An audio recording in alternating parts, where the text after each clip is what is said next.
BJM Pro Region 3 Bazaar Behind Bars, mga handmade products. Hey people, for today's video kasama ko si Sir Gama Cruz, kung saan galing po siya sa Bureau of the Management. Yan. So meron po sila nagaganap na bazaar po dito sa Walter Mart. Yan sa Walter Mart, Cabanatuan City, mga livelihood products. Welcome po, nandito po tayo sa BJMPROC sa Walter Mart, Cabanatuan. At ginaganap po natin bazaar behind bars, mga product po ng PDL within Region 3 po. Nakikita po natin dito yung iba't ibang products such as basket, bonsai tree, jars, at iba't ibang pinagkakakitaan po ng mga PDL.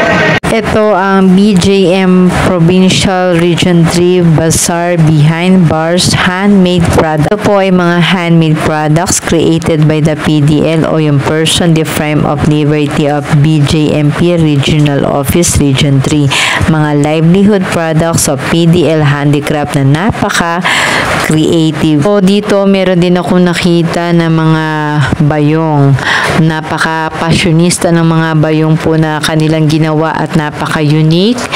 So, napaka-creative din.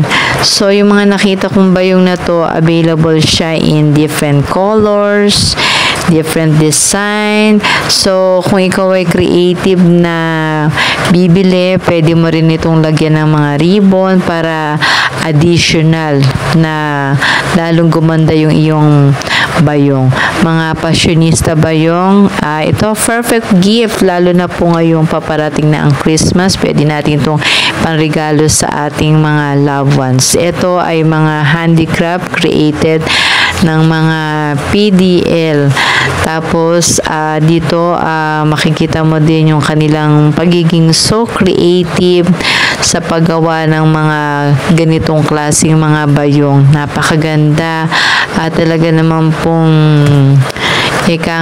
napaka-modern yung pagkaka-makeover ng mga bayong nila at napaka-passionista pa talaga.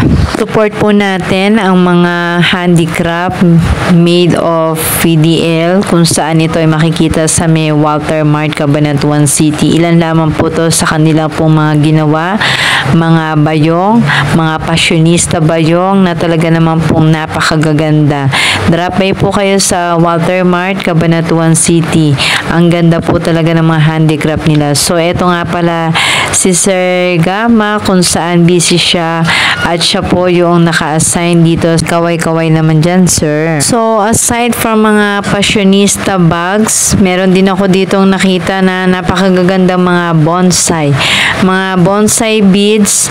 Tapos, ang gaganda din ng mga colors and mga design. Grabe. Napaka-creative ng kanilang mga kamay sa paggawa ng mga ganitong klaseng mga design na mga handicraft. Ito ay isang mga proyekto kung saan ito ay ginawa ng mga PDL, mga livelihood products.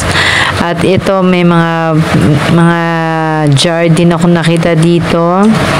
Mga wallets made of beads. Ayan, ang gaganda. Mga mura pa yung mga produkto po na to. Tapos mga bracelet.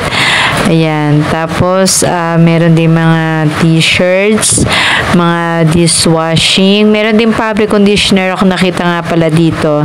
Tapos ito yung mga basahan. Friendly people, ito po yung ilan sa mga livelihood product, mga handicraft product na talaga naman pong napakagaganda.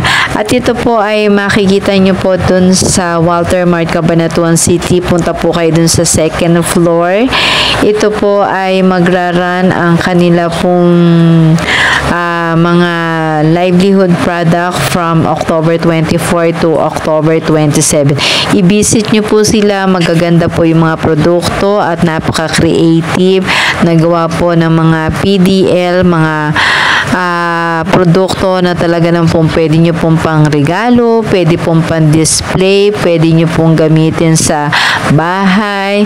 At dito marami po kayong mga pagpipilian, mga